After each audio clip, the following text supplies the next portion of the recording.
Hello guys, welcome to my YouTube channel.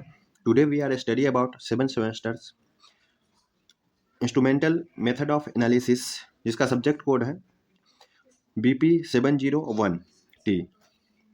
तो आज हम लोग देखेंगे इसका इंस्ट्रूमेंटल मेथड ऑफ एनालिसिस का एक क्वेश्चन है यूनिट 3 का। बोल रहा है कि right A notes on paper chromatography and column chromatography. बोला इस पे एक नोट्स लिखने के लिए पेपर क्रोमेटोग्राफी क्या है और कॉलम क्रोमेटोग्राफी क्या है। तो हम लोग देखते हैं क्या है। Paper chromatography is a laboratory technique used to separate mixture of soluble substances। क्या बोल रहा है कि पेपर क्रोमेटोग्राफी एक लेबोरेटरी टेक्निक है सेपरेट मिक्सचर, जो मिक्सचर ऑफ कंपोनेंट्स है सोलूबल, जो कंपोनेंट्स के अंदर सोलूबल है मिक्स हुआ है उसको क्या करना है, सेपरेट करना है, स्पेशली पिगमेंट्स और केमिकल्स। क्या बोल रहा है, इसको किसके लिए यूज करते हैं, स्पेशली पिगमेंट्स के लिए। पिगमेंट्स क्या होता है, पिगमेंट्स जो एक कलरफुल कंपाउंड रहता है, मोस्टली जो पाया जाता है पिगमेंट्स। अगर प्लांट्स के लीफ में देखें तो क्लोरोफिल हो गया, जेंथिन हो गया, ये सब जो उसके अंदर पिगमेंट्स रहता है। और क्या केमिकल्स बोल रहा है, केमिकल्स इन सॉल्यूशन, किसी सॉल्यूशन के अंदर केमिकल्स जो मिला हुआ है मिक्स है उसको भी सेपरेट आउट करते हैं। It is a types of partition chromatography. क्या बोल रहा है कि it is a types of partition chromatography. Partition chromatography आप लोग को बता दें कि क्या होता है कि जब हम लोग मोबाइल फेज जो होता है वो भी वाटर में होता है, मतलब हाइड्रोस्कोपिक में रहता है, और जो स्टेशनरी फेज होता है वो भी जो होता है वो मतलब वाटर कंटेंट कर रखता है। दोनों जो लिक्विड फेज होता है, मोबाइल फेज और सॉलिड फेज दोनों लिक्विड फेज होता है, उसी में आता है पार्टीशन क्रोमेटोग्राफी होता है उसमें। Where components of a mixture are separated based on their affinity for the stationary phase. Stationary phase क्या होता है, अब हम लोग जानेंगे कि स्टेशनरी फेज क्या होता है और मोबाइल फेज क्या होता है। आगे हम लोग इसके हिसाब से डायग्राम की हेल्प से समझेंगे कि मोबाइल फेज क्या होता है, मोबाइल फेज किसको बोलते हैं, स्टेशनरी फेज किसको बोलते हैं। तो हम लोग देख लेते हैं इसमें स्टेशनरी फेज क्या है। स्टेशनरी फेज जो है वो पेपर है, ठीक। उसके बाद इसके की steps in the paper chromatography, कौन कौन सा की स्टेप्स है पेपर क्रोमेटोग्राफी में वो हम लोग चेक करेंगे। आज देखते हैं, देख लेते हैं। Preparation of the sample. Sample क्या होता है कि सैंपल प्रिपेयर करना है, तो सैंपल क्या होता है, सैंपल जो होता है जिस चीज़ को सेपरेट आउट करना है, जिस चीज़ को आइडेंटिफाई करना है कि इसके अंदर कौन सा मिक्सचर है उसको सेपरेट आउट करना है, उसी को सैंपल बोलते हैं। A sample spots of the sample mixtures is applied near the bottom of the piece of chromatography paper. Chromatography paper लेंगे जिसको जो इसको बोलते हैं स्टेशनरी फेज भी बोलते हैं, वो पेपर लेंगे, उसकी जस्ट बॉटम, बॉटम सबसे नीचे वाला जो बॉटम होगा उसके जस्ट नियर अबाउट बॉटम पे अप्लाई करेंगे, लगभग 1 सेंटीमीटर तक उसके ऊपर अप्लाई करेंगे सैंपल्स। उसके बाद से चूजिंग ए सॉल्वेंट्स। सॉल्वेंट जो यूज़ करेंगे उसके अंदर जो मोबाइल फेज रहेगा, जो चीज़ को सॉल्वेंट्स बोलते हैं, वो रन जो करेगा तो वो किस प्रकार का होनी चाहिए, सूटेबल होनी चाहिए या नहीं, वो सूटेबल है उसमें, उस वजह से हम लोग चूज करेंगे। ए सुटेबल सॉल्वेंट्स और मिक्सचर्स ऑफ सॉल्वेंट्स। बोल रहा है कि सुटेबल होनी चाहिए सॉल्वेंट या सॉल्वेंट मिक्सचर, इज चूज करना है solvent, suitable solvent. The solvent should be capable of dissolving the substances. बोल रहा है कि ऐसा सॉल्वेंट लेंगे जो उसके अंदर डिजॉल्व जो सबस्टांस उसके अंदर जो वो कैपेबल होनी चाहिए डिजॉल्व होने के लिए, टू बी सेपरेटेड, और सेपरेट आउट होने के लिए भी वो कैपेबल उसके अंदर एबिलिटी होनी चाहिए। उसके बाद हम लोग देखते हैं डेवलपमेंट किस तरीके से करते हैं उसका। जैसे हम लोग पूरा प्रोसेस करेंगे तो किस तरीके से प्रोसेस करेंगे। क्या बोला कि the paper is placed in A containers with A small amount of solvents. हम लोग अब डायग्राम के हेल्प से देखते हैं कि क्या क्या सब है, तो स्टेशनरी फेज क्या है, मोबाइल फेज क्या है, और कंटेनर किस तरीके से कंटेनर लेंगे, और सॉल्वेंट्स क्या लेंगे, स्पॉट्स किस क्या लगाएंगे, आगे देखते हैं डायग्राम की हेल्प से। ठीक है, हम लोग एक कंटेनर से ले लेंगे, कंटेनर कोई भी कंटेनर ले लिए, क्लोज ऊपर से जो क्लोज कर सकते हैं जिसको मतलब पूरे पैक कर सकते हैं, वो कंटेनर ले लेंगे। कंटेनर लेने के बाद से एक वाटमैन फिल्टर पेपर, एक वाटमैन पेपर आता है 41 जो हम लोग यूज़ करते हैं इसमें स्ट्रिप के तौर पे, इसमें स्टेशनरी फेज बनाने के लिए।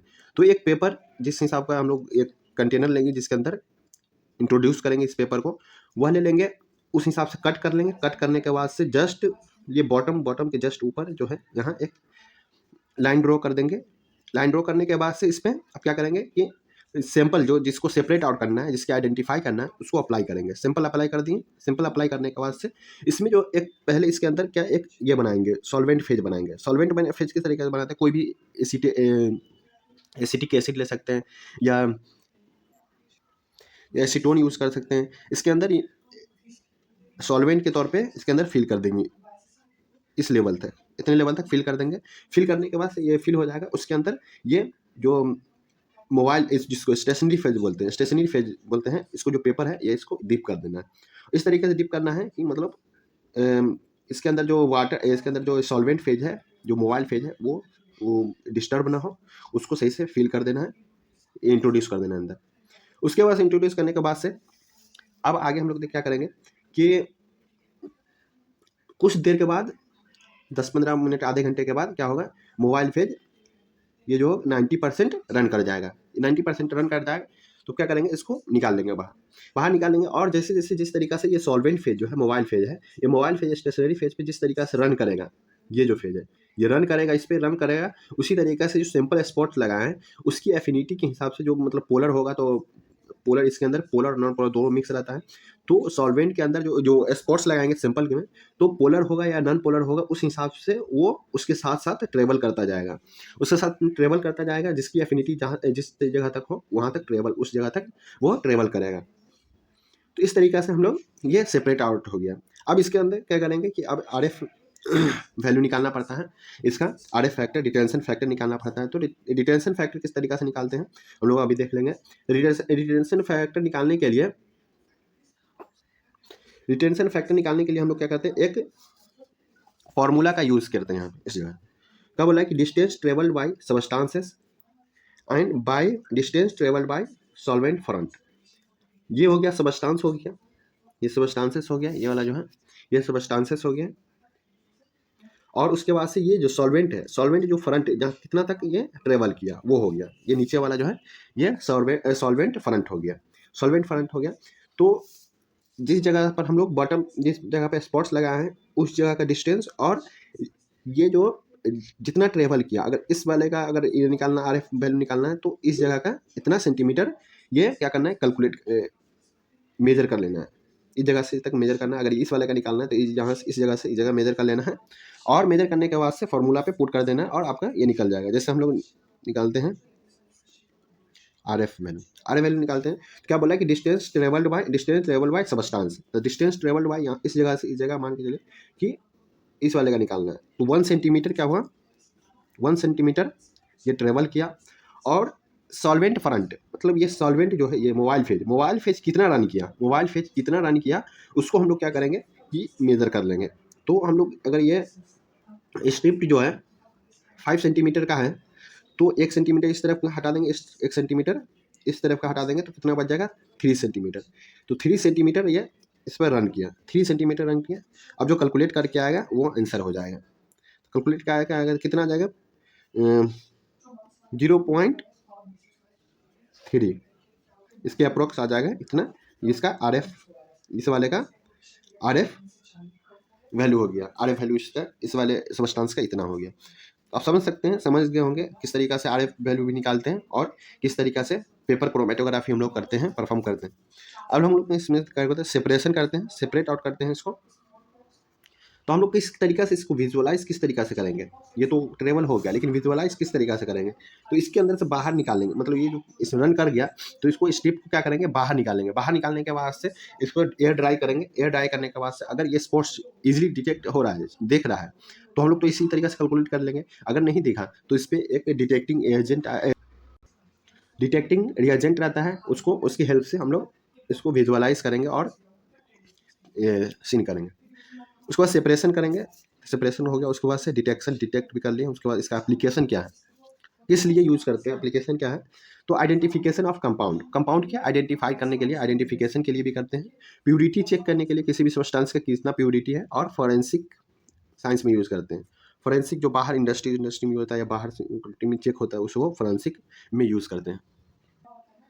ये हम लोग देखते हैं अब दूसरा वाला कॉलम क्रोमेटोग्राफी। कॉलम क्रोमेटोग्राफी क्या होता है, column chromatography is a common laboratory technique used to separate a purifying compounds from a mixture। एक प्यूरिफाई कंपाउंड्स जो है, कॉलम क्रोमेटोग्राफी इज एक लेबोरेटरी टेक्निक। क्या बोल रहा है कि कॉलम क्रोमेटोग्राफी जो है एक लेबोरेटरी टेक्निक है, use to separate and purifying compounds, use to separate and purifying compounds from a mixture. कोई मिक्सचर, किसी भी मिक्सचर हो, मिक्सचर के अंदर जो कंपोनेंट्स सब डिजॉल्व है उसको क्या करना है, प्यूरिफाई कर सकते हैं इससे, कॉलम क्रोमेटोग्राफी से प्यूरिफाइंग कर लेंगे। It relies on the differential adsorption of the compounds. यह किस बेस पे है, एडजॉर्प्शन के बेस पे, adsorption of the compound to the stationary phase. इसका स्टेशनरी फेज पे जो रहता है वह एडजॉर्प्शन के बेस पे है। While a mobile phase moves through its, here's how to work. अब हम देखते हैं कि मोबाइल फेज किस तरीके से थ्रो करता है और यह किस तरीके से वर्क करता है। तो बेसिक कंपोनेंट्स, इसमें जो बेसिक कंपोनेंट्स है क्या क्या है हम लोग देख सकते हैं, देख लेते हैं। बेसिक कंपोनेंट्स इसमें आ जाता है स्टेशनरी फेज। स्टेशनरी फेज क्या होता है, स्टेशनरी फेज टाइपिकली ए solid materials like silica gel और एल्यूमिना। इसमें स्टेशनरी फेज जो होता है, स्टेशनरी फेज जो है वह सिलिका जेल होता है। स्टेशनरी फेज जिस पर मोबाइल फेज रन करेगा वो टाइपिकली एक सॉलिड्स मटेरियल्स, या जो होता है सॉलिड मटेरियल्स का होता है, और इसमें सॉलिड मटेरियल्स जो होता है वो किस चीज़ का रहता है, सिलिका जेल रहता है, सिलिका जेल रहता है और एल्यूमिना रहता है। Packed in A column, column के अंदर यह पैक्ड रहता है। इट रिमेन्स फिक्स्ड, और यह फिक्स्ड रहता है in the column and interact with the substances being separated. और सबस्टांस जो उसके अंदर जो मोबाइल फेज जो रन पास होगा उसको उसकी एफिनिटी के हिसाब से उसको सेपरेट करेगा, उसमें कितना इंटरेक्ट करता है उस हिसाब से। अगर जो ज़्यादा इंटरेक्ट करेगा वो नीचे रह जाएगा, जो कम इंटरेक्ट करेगा वो आगे चला जाएगा। उस हिसाब से हम लोग क्या करेंगे, सब्सटेंस को सेपरेट आउट करेंगे। उसके बाद हम लोग देखते हैं मोबाइल फेज क्या होता है। मोबाइल फेज ए सॉलिड, या सॉल्वेंट्स भी बोलते हैं इसको, solvents, A solid that flow through the column. Mobile phase जो होता है क्या बोलता है कि a liquid solvents that flow through the column. The mobile phase carries the mixture through the stationary phase. बोला है कि यह मोबाइल फेज जो हो ये लिक्विड होगा, जो जिसको सॉल्वेंट बोलते हैं, फ्लो थ्रू द कॉलम, यह कॉलम से फ्लो होता है, कॉलम के थ्रू ये निकलता है, कॉलम से फ्लो होता है।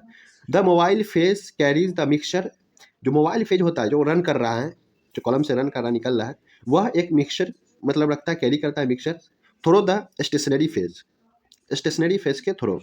Depending on the polarity of solvents and compounds, substance in mixtures will interact differently with the stationary phase।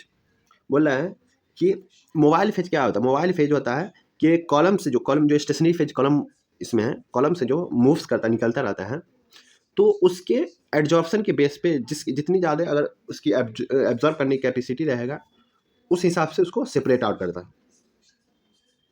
और उसके पोलैरिटी के बेस पे, अगर ज़्यादा पोलैरिटी रहा, कोई भी कंपाउंड अगर पोलर ज़्यादा रहा, अगर स्टेशनरी फेज जो है वो स्टेशनरी फेज जो वो भी पोलर है तो उसको रोक के रखेगा, लाइक डिजॉल्व लाइक, मतलब खुद के वो रोक के रखेगा। उसके बाद से जो उससे कम पोलर रहेगा उसको आगे जाने देगा, फिर उससे कम पोलर रहेगा उसको आगे जाने देगा। इसी हिसाब से हम लोग सेपरेट आउट हो जाता है मिक्सचर का। सैंपल मिक्सचर, सैंपल मिक्सचर क्या होता है कि सैंपल मिक्सचर द सबस्टांस और mixtures of substances you want to separate it applied at the top of the column. अब पेपर क्रोमेटोग्राफी में क्या करते हैं कि पेपर क्रोमेटोग्राफी में जो सैंपल जो हम लोग अप्लाई कर रहे थे वो बॉटम के जस्ट ऊपर अप्लाई कर रहे थे, लेकिन इसमें क्या करना है कि यह सैंपल मिक्सचर जो होगा इसको जस्ट सबसे ऊपर अप्लाई करना है, सबसे ऊपर टॉप पे। द सबस्टांसेस और मिक्सचर जो है of substance you want to separate it applied at the top of the column, column के सबसे ऊपर अप्लाई करना है। अब हम लोग आगे देख रहे हैं क्या है। और लोग देखते हैं प्रिंसिपल क्या होता है। एज द मोबाइल फेज को क्या बोलते हैं इसमें, कॉलम क्रोमेटोग्राफी में मोबाइल फेज को क्या बोलते हैं, इवेंट बोलते हैं। मोबाइल फेज को इसमें इवेंट बोलते हैं। Moves through the column, mobile phase जो है वह कॉलम से होकर मतलब मूव्स करता है, कॉलम से होकर मूव्स करता रहता है। The different components in a mixture, different component अलग अलग प्रकार का जो इसमें कंपोनेंट्स रहता है, will moves at different speeds, मतलब अलग अलग प्रकार के जो मिक्सचर रहेंगे वो उसमें मूव्स करेंगे, ट्रेवल करेंगे अलग अलग हिसाब से, अलग अलग स्पीड से। Compound that interact more strongly with the stationary phase, compound interact बोल रहा है कि ऐसे कंपाउंड जो स्टेशनरी फेज जो उसमें स्टेशनरी फेज है उससे अगर स्ट्रांगली वह क्या बोलेगा इंटरेक्ट होगा, स्ट्रांगली उससे इंटरेक्ट होगा तो वह ट्रेवल नहीं कर पाएगा ज़्यादा। तो विल मूव्स मोर स्लोली, क्या बोल रहा है कि अगर वो ज़्यादा इंटरेक्ट करेगा मोबाइल फेज से, अगर स्टेशनरी फेज से मोबाइल फेज जो है वो इंटरेक्ट ज़्यादा होगा, अगर कोई भी मिक्सचर उसके अंदर कंपाउंड, तो वो स्लो ट्रेवल करेगा। वाइल जबकि those that interact less will moves more quickly. जो कम इंटरेक्ट करेगा, स्टेशनरी फेज से कम इंटरेक्ट करेगा, तो वह इजिली क्विकली वह मूव्स कर जाएगा। इसी हिसाब से हम लोग इसमें सेपरेट आउट करते हैं। उसके बाद इसका प्रोसीजर क्या है, किस तरीके से प्रोसीजर करते हैं। प्रोसीजर में देख लेते हैं। पैकिंग द कॉलम, कॉलम को सबसे पहले पैकिंग करेंगे। तो पैकिंग किस तरीके से करते हैं। The stationary phase is packed into a column ensuring it is evenly distributed and there are no air bubble. मतलब पैक इस तरीके से करेंगे और इंश्योर करेंगे उसको कि जो कॉलम को पैक किए हैं तो उसमें कोई भी एयर बबल तो नहीं आ गया अंदर में, वो चेकआउट करेंगे और उसके अंदर अच्छे तरीके से पैक करेंगे कॉलम को। उसके बाद से लोडिंग द सैंपल, सैंपल किस तरीके से लोड करते हैं। The sample is dissolve into the small amount of solvents, sample को सबसे पहले स्मॉल अमाउंट ऑफ सॉल्वेंट्स में डिजॉल्व करना है and applied at the top of the column, और उसके सबसे ऊपर कॉलम के टॉप पे अप्लाई करना है। उसके बाद से इल्यूशन, इल्यूशन क्या होता है। इल्यूशन तो इसको पूरे प्रोसेस जो हो रहा है उसको इल्यूशन बोलते हैं। इल्यूशन ए सॉल्वेंट्स और ए सीरीज ऑफ सॉल्वेंट्स, बोला ये सॉल्वेंट्स भी हो सकता है, एक सीरीज ऑफ सॉल्वेंट्स भी हो सकता है। मतलब एक भी सॉल्वेंट्स हो सकता है। इसमें इसमें यह फायदा है कि एक बार में सिंगल कंपोनेंट्स भी कर सकते हैं सेपरेट आउट और डबल ट्रिपल भी कर सकते हैं। तो बोला कि series of solvents A is pass through the column, जब कॉलम से पास होगा, कॉलम से जब पास होगा तो क्या बोला है, carrying the different components at different rates, वह कैरिंग करेगा डिफरेंट कंपोनेंट्स से अलग अलग प्रकार के अलग अलग स्पीड से, अलग अलग जो डिफरेंट रेट्स, अलग अलग जो फ्लो होगा उस हिसाब से उसको सेपरेट आउट करेगा। कलेक्शन ऑफ फ्रैक्शंस, अब फ्रैक्शंस जो अलग अलग फ्रैक्शन हुआ उसको किस तरीके से कलेक्ट करेंगे। तो as the components moves through the column they are collected in a the separate containers, मतलब अलग अलग जो वो सेपरेट आर्ट हुआ है उसको फ्रैक्शन जो अलग अलग मतलब जिसकी एफिनिटी के हिसाब से जो जितना ट्रेवल किया उसको अलग अलग कलेक्ट करना है। क्या बोला, collected in the separate containers, एक सेपरेट कंटेनर्स में कलेक्ट कर लेना है। उसके बाद एनालिसिस करेंगे। एनालिसिस में क्या बोला है, each fractions is analyse to identify and separate compound, और ईच अलग अलग फ्रैक्शन जो हुआ उसको एनालाइज करेंगे और आइडेंटिफाई करेंगे, उस हिसाब से सेपरेट कर लेंगे। अब हम लोग देखते हैं टाइप्स ऑफ कॉलम, कितने प्रकार के टाइप्स होते हैं कॉलम के। Normal phase chromatography, normal phase chromatography होता है। नॉर्मल फेज क्रोमेटोग्राफी क्या होता है, the stationary phase is polar. Normal phase chromatography में जो होता है स्टेशनरी फेज, जो स्टेशनरी फेज क्या होता है वो पोलर रहता है। जैसे एग्जांपल हो गया silica. The mobile phase is non polar, hexane, जैसे हेक्सेन यूज करते हैं। मोबाइल फेज जो हो गया क्या होगा, जो नॉर्मल फेज में क्रोमेटोग्राफी, नॉर्मल फेज क्रोमेटोग्राफी में जो होता है वह स्टेशनरी फेज जो होगा वो पोलर होगा और मोबाइल फेज जो होगा वो नॉन पोलर होगा। Polar compound that polar compounds interact with more the stationary phase and elute slow. बोल रहा है कि पोलर कंपाउंड जो है इसमें जो पोलर कंपाउंड होगा, जैसे जैसे जिसे क्या बोल रहा है कि मोबाइल स्टेशनरी फेज जिससे रन कर रहा है मोबाइल फेज जो, वह अगर स्टेशनरी फेज जो है पोलर रहेगा तो पोलर कंपोनेंट क्या होगा कि वह स्लो इल्यूट होगा, मतलब बाहर निकलेगा। इल्यूट किसको बोलते हैं, जो बाहर निकल रहा है उसके अंदर सबस्टांस से, जो हम लोग उसके अंदर जो सिंपल रखें, सिंपल रखने के बाद से जो बाहर निकल रहा है, जो उससे डिटेक्ट होते हुए सेपरेट आउट होते हुए जो बाहर निकल रहा है सबस्टांस, उसी को इल्यूट बोलते हैं। इल्यूट स्लो, वह क्या बाहर निकलेगा, स्लो बाहर, स्लोली वो बाहर होगा। Sorry, reverse phase chromatography. Reverse phase chromatography में क्या बोल रहा है कि the stationary phase is non polar, इसमें जस्ट अपोजिट हो जाएगा। नॉर्मल फेज के जो रिवर्स फेज है उसमें जस्ट अपोजिट हो जाएगा। तो बोल रहा है कि the stationary phase is non polar, stationary phase जो होगा वह नॉन पोलर हो जाएगा। जैसे C18 कॉलम जो होता है, C18 कॉलम जो होता है वह नॉन पोलर होता है। And mobile phase is polar, और मोबाइल फेज जो रखा है जैसे वाटर हो गया तो वो पोलर हो गया, वाटर हो गया, मेथेनॉल हो गया।